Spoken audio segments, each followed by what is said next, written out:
Hello everyone, देखिए अब question number second of exercise 2.1। और ये जो एक्सरसाइज है हमारी कौन सी है, ये पॉलिनोमियल्स वाली और एनसीईआरटी एग्जाम्पलर की है। क्लियर। तो देखो इसमें भी ऑप्शंस में आपको चूज़ करना पड़ेगा। तो क्वेश्चन में देखो क्या कहता है a quadratic polynomial whose zeros are -3 and 4 is. देखो क्वाड्रेटिक पॉलिनोमियल बतानी है आपको जिसकी जीरोज गिवन है।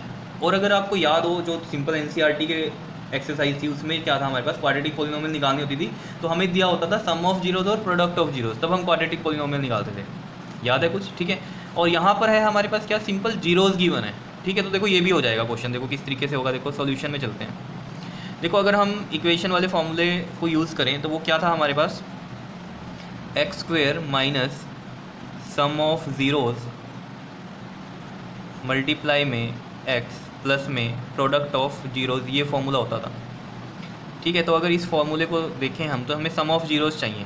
ठीक है, तो सम ऑफ जीरोज़ निकालते हैं सबसे पहले। तो हम सम ऑफ जीरोज़ क्या है, देखो अगर ये हमारे पास जीरोज़ हैं तो इसमें मैं अल्फ़ा मान लेता हूँ इसको -3 को, और बीटा किसको मान लेता हूँ 4 से। समझ रहे हो क्यों? देखो जो भी जीरोज़ गिवन होती है उनको हम अल्फ़ा और बीटा ले लेते हैं, तो वही चीज़ किया है हमने यहाँ। अल्फ़ा -3 ले लिया और बीटा 4 ले लिया जो यहाँ पर गिवन था। ठीक है, तो सम ऑफ जीरोज़ क्या होता है, अल्फ़ा प्लस में बीटा, और ये कितना आ जाएगा, देखो -3 प्लस 4 दैट इज़ 1। समझ रहे हो किस तरीके से किया है? ठीक है, ऐसे ही हम निकाल लेंगे यहाँ पर product of zeros. Product of zeros जब हम निकालेंगे तो क्या होगा, अल्फ़ा इंटू में बीटा दैट इज़ -3 मल्टीप्लाई में 4, तो ये कितना आ जाएगा हमारे पास -12। क्लियर। अब ये इक्वेशन में पुट कर देते हैं, x² minus sum of zeros that is 1, और ये आ गया साथ में x प्लस में प्रोडक्ट ऑफ जीरोज़ कितना है हमारे पास -12। तो ये देखो क्या इक्वेशन बन गई, x² माइनस में 1x है तो इसको मैं x ही लिख सकता हूँ, और प्लस माइनस माइनस और ये 12। तो ये बन गई हमारे पास क्वाड्रेटिक पॉलिनोमियल। लेकिन अगर इसमें आप देखें कि ये ऑप्शन में है क्या, कहीं पर देख लो, x² माइनस x प्लस 12 है और यहाँ हमारा तो -12 आ रहा है।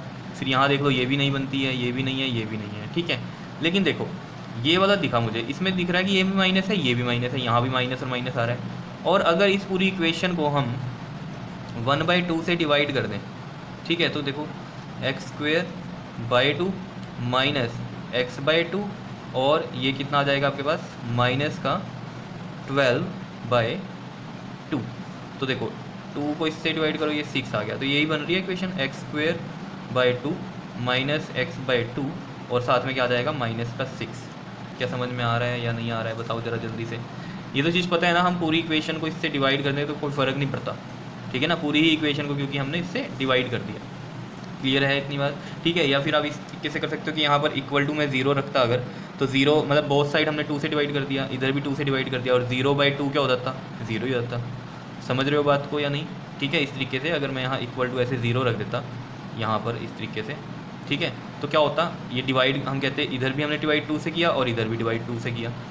ठीक है, तो ये कितना आ जाता, इधर ये 0 ही बन जाता और ये इक्वल टू 0 ही चलता।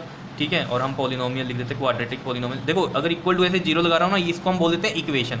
अब सिंपली हम क्वाड्रेटिक पॉलिनोमियल लिखनी है तो इस तरीके से लिखेंगे, x² माइनस में x/2 -6। सिंपल। इक्वल टू जब 0 लिख देते हैं तो वो क्या हो जाती है, इक्वेशन हो जाती है। पॉलिनोमियल इस तरीके से, इक्वेशन मतलब क्या, इक्वेट कर रहे हैं, इक्वल टू 0। ठीक है ना, लेकिन यहाँ पर क्या है हमारे पास, ये नॉर्मल, अगर हम इक्वल टू नहीं साइन लगाते हैं तो ये पॉलिनोमियल बोलते हैं हम इसको। ठीक है, तो ये ऑप्शन देख लो आपके पास कौन सा बनता है, सी वाला बनता है। ठीक है, तो हमारा जो आंसर होगा वो क्या हो जाएगा, ऑप्शन सी आ जाएगा। समझ रहे हो आप बात या नहीं? ठीक है, तो आपको देखना है कि जो आपका आंसर है वो इसमें मैच कर रहा है या नहीं कर रहा है। नहीं कर रहा है तो या तो आपका क्वेश्चन गलत होगा, या फिर आप ये देखो कि उसमें क्या हो सकता है, कुछ मॉडिफिकेशन और हो सकती है क्या अकॉर्डिंग टू हमारे जो ऑप्शंस दिए हुए हैं। ठीक है, तो हमने कैसे सोचा कि ये वाला हो सकता है, क्योंकि हमारे पास ये देखो माइनस माइनस आ रहा था इधर। ठीक है, तो ये भी माइनस, ये भी माइनस हो रहा है, तो हमने देखते ही सोचा कि अगर हम 2 से डिवाइड कर दें तो ये 12 तो 6 बन ही जाएगा। ठीक है, तो वही चीज़ यहाँ से हमें आइडिया लग गया था इस चीज़ का। कर लोगे ये क्वेश्चन नंबर सेकंड? ठीक है, ओके जी, थैंक यू।